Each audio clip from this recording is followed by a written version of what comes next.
இன்றைக்கி நம்ம பார்க்க போகிற வகுப்பு வந்து உடல்நலமும் சுகாதாரமும். இது எதில் இருக்குன்னா 6ஆம் வகுப்பில் முதல் பருவத்தில் இருக்குது. இதுதான் அந்த முதல் பருவத்தில் இருக்கிற கடைசி பாடம். நம்ம இதுக்கு முன்னாடி இருக்க 5 பாடமும் வீடியோஸ் போட்டிருக்கோம், பார்க்காதவங்க பார்த்துக்கோங்க. சரி, உடல்நலமும் சுகாதாரமும் அப்படின்னா என்ன? இப்போ இதில் உடல்நலமும் சுகாதாரமும் பற்றி ஹூன்ற அமைப்பு, அதாவது வேர்ல்டு ஹெல்த் ஆர்கனைசேஷன், உலக சுகாதார நிறுவனம் என்ன சொல்கிறாங்கன்னா, உடல்நலம் என்பது ஒரு மனிதனின் முழுமையான உடல், மனம் மற்றும் சமூகம் சார்ந்த இடர்பாடுகள் இல்லாமல் இருக்கும் நிலையை குறிப்பதாகும். மேலும் உடற்குறைபாடு, நோயுற்றிருப்பதை மற்றும் குறிப்பதும் ஆகாதுன்றாங்க. அதாவது வந்து உடல்நலம், நல்ல உடல்நலம்னா நோயுற்றிருக்கிறது மட்டும் கிடையாது, நல்ல உணவு, நமக்கு தேவையான நல்ல நியூட்ரிஷன்ஸ், இது எல்லாம் சேர்ந்தது தான் வந்து நல்ல ஒரு சுகாதாரம் அப்படின்னு சொல்கிறாங்க, நல்ல ஒரு உடல்நலம்னு சொல்கிறாங்க. சரி, உடலில் சமநிலையை பேணுகின்ற ஒரு சிறப்பான நிலை என்னன்னு சொல்கிறாங்கன்னா ஹமியோஸ்டானிஸ் நிலை அப்படின்னு சொல்கிறாங்க.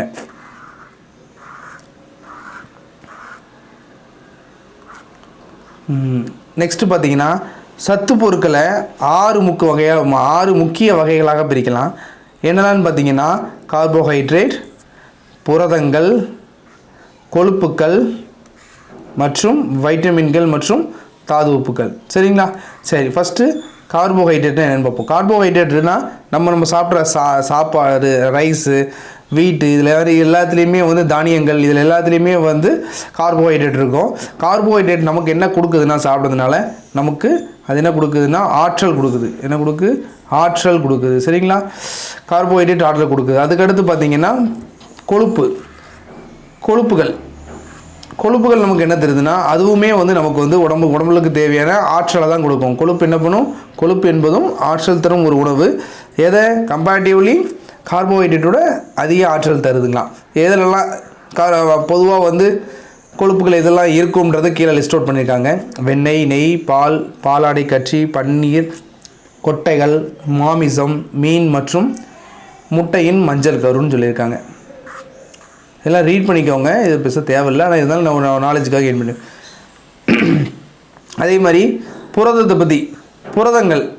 பற்றி படிக்க முன்னாடி புரதம் டிவினோ கொடுத்துருக்காங்க பாருங்கள். புரதம் வந்து நம்ம நார்மலாகவே வந்து புரதம் எதுலேருந்து கன்சியூம் அதிகமாக பண்ணுவோம்னா மீட்லேருந்து, அதாவது நம்ம கறி, நான்வெஜ்லேருந்து கன்சியூம் பண்ணுவோம்.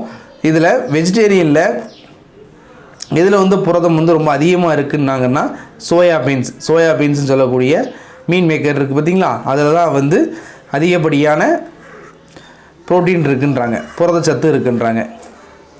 அதுக்கப்புறம் வந்து புரதங்கள்னு சொல்லிட்டு எதற்காக அந்த புரதங்கள் வந்து நமக்கு பயன்படுது அப்படின்னா, உடல் வளர்ச்சி, செல் பழுதுபார்த்தல் மற்றும் செரிமானம். நம்ம கேள்விகள் இப்படி தான் இருக்கும், நமக்கு வந்து கொடுத்துருவாங்க உடல் வளர்ச்சி, செல் பழுதுபார்த்தல் மற்றும் செரிமானத்துக்கு உதவக்கூடிய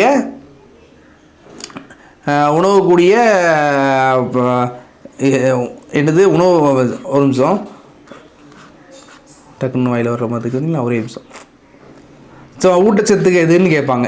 சரிங்களா? உதவக்கூடிய ஊட்டச்சத்து எதுன்னு கேட்பாங்க.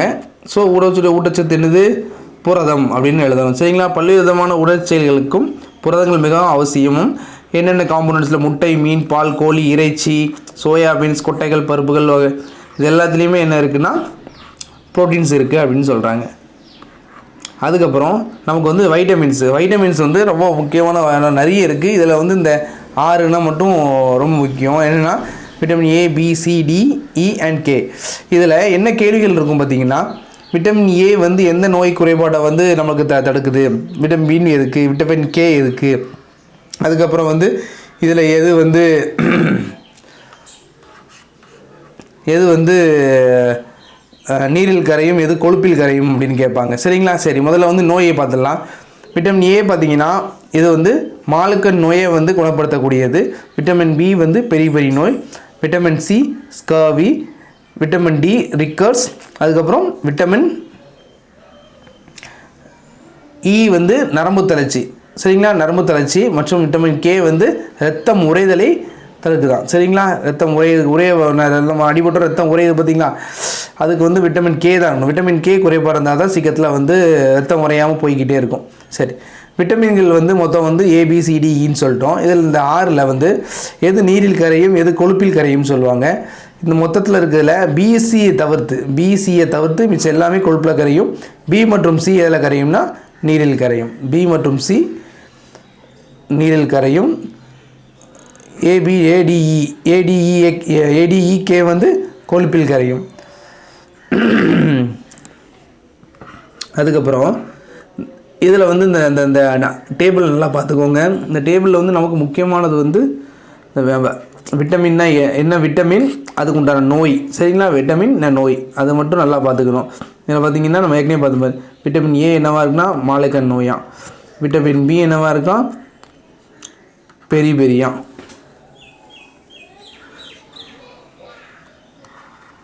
விட்டமின் சி என்னவா ஸ்கர்வியா, விட்டமின் டி ரிக்கர்ட்ஸு, விட்டமின் இ வந்து நரம்பு பலவீனமும் கண் பார்வை மலட்டு தன்மையை பற்றி சொல்லுது. அதுக்கப்புறம் விட்டமின் கே வந்து பல வகையான எலும்புக்கள், பற்கள் மற்றும் இரத்தம் உறையாமை.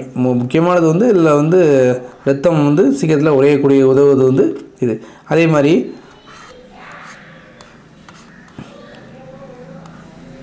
இதில் ஒரு டூயினோ கொடுத்துருக்காங்க பாருங்கள். முளைக்கட்டிய பாசிப்பயிரில் குறைந்த கலோரி உள்ளது. இதில் நார்ச்சத்து வைட்டமின் பியும் உள்ளன. முளைக்கட்டாத பயிரோடு ஒப்பிடும்போது முளைக்கட்டிய பயிரில் பாசிப்பயிறு அதிக அளவு விட்டமின் சியும் விட்டமின் கியும். நமக்கு தேவை இதுதான். முளைக்கட்டிய பாசிப்பயிர் வைக்கும்போது அதில் என்ன விட்டமின்ஸ்லாம் நமக்கு கிடைக்குன்னா vitamin C and vitamin K கிடைக்கி. அதே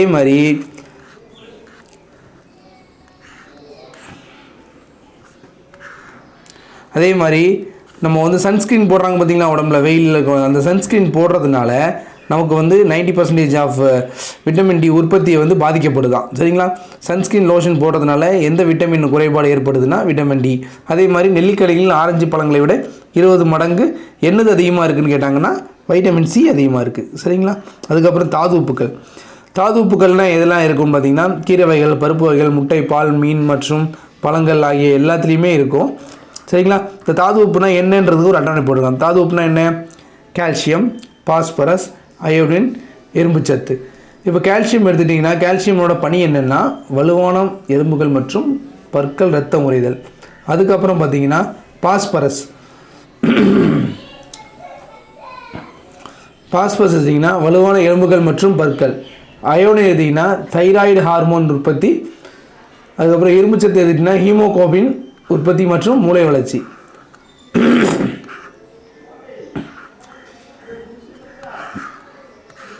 அதுக்கப்புறம் முருங்கை இலை இருக்குது பார்த்திங்களா. அந்த முருங்கை இலையில் வந்து உலகளவில் நம்ம வந்து 80% ஆஃப் நம்ம தான் வந்து உலகத்துக்கே கொடுத்துக்கிட்டு இருக்கோம் 80%. அதுக்கப்புறம் வந்து முருங்கை இலையில் வந்து என்ன சத்துக்கள் இருக்குதுன்னு பார்த்திங்கன்னா விட்டமின் ஏ அண்ட் சி இருக்குது. அதுக்கப்புறம் பொட்டாசியம், கால்சியம், இரும்பு சத்து மற்றும் புரதம், இது எல்லாமே கலந்தது தான் வந்து முருங்கைக்கீரை இருக்குது. முருங்கை இலையில் உற்பத்தி இந்தியாவில் உள்ளது. உலகளவில் 80% உற்பத்தி வந்து இந்தியாவில் தான் இருக்கான். இறக்குமதி செய்யக்கூடிய நாடுகளான சீனா மற்றும் ஜெர்மனி, கனடா, தென்கொரியா, ரஷ்யா, அமெரிக்கா, இது எல்லாமே இறக்குமதி செய்யக்கூடிய நாடுகள்ட்டாங்க. நீர் நம்ம உடலுக்கு தேவையான ஒரு நாளைக்கு வந்து எவ்வளவு வாட்டர் வந்து நம்ம கன்சியூம் பண்ணணும் அப்படின்னு நாம சொல்கிறாங்கன்னா 2 லிட்டர் வாட்டர் வந்து நம்ம தினமும் குடிக்கணுமா. உணவு என்பது போதுமான அளவு நீரையும் சரியான அளவு ஆற்றலையும் தர வேண்டும். உணவுனா வந்து நமக்கு ஒரு உணவு சாப்பிட்றோம்னா அது நமக்கு தேவையான ஊட்டச்சத்துக்களையும் கொடுக்கணும். அதே மாதிரி வந்து நமக்கு தேவையான நீரின் அளவையும் கொடுக்கணும். அதுக்கப்புறம் பார்த்திங்கன்னா ஊட்டச்சத்து குறைபாடுனால உள்ளக்கூடிய நோய்களில் 2 வந்து இந்த மராஸ்மஸும் குவாஷிகஸும், சரிங்களா? சரி, சமீபத்தில் இந்தியாவில் நடத்தப்பட்ட ஆய்வின்படி 14.4 மில்லியன் குழந்தைகள் உடல் பருமனாக இருக்கின்றனர். இந்த வகையில் இந்தியா சீனாவுக்கு எடுத்ததாக உலகளவில் 2வது இடத்தில் உள்ளதான், சரிங்களா? வெயிட்டாக இருக்கிறதுலே வந்து இந்தியா வந்து உலகத்திலே 2வது இடத்துல இருக்கான். அதுக்கப்புறம் வந்து அட்டவணை 5ல் என்ன சொல்லியிருக்காங்கன்னா நோய்களும் அதுக்கு உண்டான அறிகுறிகளும் சொல்லுவாங்க. குவாஷிகர் அந்த நோய் வந்துட்டுனா எப்படி இருப்பாங்கன்னா வளர்ச்சி குறைபாடு இருக்கும், முகம் கால்களில் வீக்கம் இருக்கும் மற்றும் வயிற்றுப்போக்கு இருக்கும், மூளை வளர்ச்சியும் குறைபாடு இருக்கும். மராஸ்மஸ் எடுத்துட்டிங்கன்னா எலும்பின் மீது தோல் மூடியது போல் உள்ள நிலை, மெதுவான உடல் வளர்ச்சி, அதாவது மெலிஞ்சு போய் இருப்பாங்க மராஸ்மஸ்னால். குவாஷிகஸ்னால் வந்து வயிறுலாம் உப்பி போய் இருக்கும். அதுக்கப்புறம் வந்து தாது உப்புகளில் கால்சியம், பாஸ்பரஸ், அயரன், இரும்புச்சத்து. கால்சியம்னா ரிக்கர்ஸு, பாஸ்பரஸ்னா ஆஸ்டியோமலேஷியா, அயோடின்னா வந்து கிட்னிசம், குழந்தைகளுக்கு வரக்கூடிய நோய். இரும்பு சத்து குறைபாடு எதனாலனா இரத்த சோகையினால் இரும்பு சத்து குறைபாடு. நெக்ஸ்ட்டு பார்த்திங்கன்னா தூய்மை அப்படின்னா என்ன? தூய்மைன்னா நம்ம இதெல்லாம் சுத்தமாக இருக்குது. அதுக்கு WHO என்ன சொல்கிறாங்கன்னா விளக்கம் கொடுக்காங்கன்னா அவங்க கூற்று, தூய்மை என்பது நோய்கள் பரவாமல் தடுப்பதும் உடல் நலத்தை பராமரிக்கவும் செய்யப்படும் பழக்க வழக்கங்களை கடைபிடித்தல் ஆகும் அப்படின்ற விளக்கத்தை கொடுக்காங்க.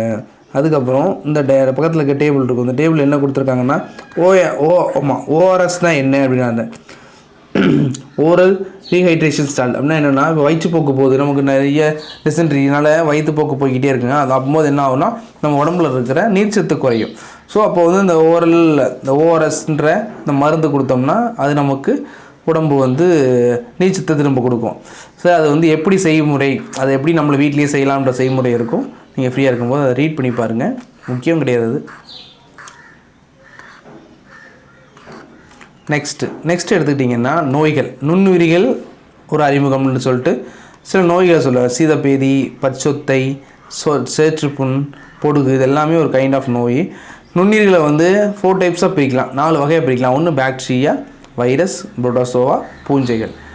பாக்டீரியா எடுத்துக்கிட்டிங்கன்னா பாக்டீரியா வந்து என்ன, அதோட நுண்ணுயிரி பேர் என்னென்னா ப்ரோகியாட்டிகள் அப்படின்னு சொல்லுவாங்க. சரிங்களா? பாக்டீரியா என்பவை மிக சிறிய ப்ரோகியாட்டிகள் நுண்ணுயிர்கள் ஆகும். பாக்டீரியா செல்களில் உட்கரு, அதுக்கு வந்து பாக்டீரியாவுக்கு வந்து உள்ள உட்கரு உண்டான்னு கேட்டிங்கன்னா உட்கரு கிடையாது.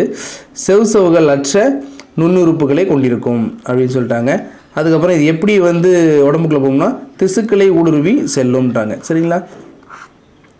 சரி, அதுக்கப்புறம் சீல் அல்லது தீங்கு விளைவிக்கும் பொருட்களை உற்பத்தி செய்யும், அது அடிப்பட்ட இடத்துல சீல் வைக்கும்னு சொல்கிறாங்க. சரி, பாக்டீரியா நோய்களுக்கு உண்டான ஒரு டேபிள் கொடுத்துருக்காங்க. இதில் பார்த்தீங்கன்னா என்னென்ன நோயின்றதை பார்த்துக்கோங்க, அந்த நோய்கள் எதனால் வருதுன்றதையும் பார்த்துக்கோங்க. பரவ முறையை காலரா மற்றும் டைஃபாய்டு இந்த ரெண்டுமே பார்த்திங்கன்னா அசுத்தமான நீர்னால் வரக்கூடியது தான். அசுத்தமான நீர், காலராவும் சரி, இங்கே நம்ம டைஃபாய்டும் சரி, இந்த ரெண்டுமே வந்து அசுத்தமான நீர் மற்றும் உணவுனால் வரக்கூடியது தான்.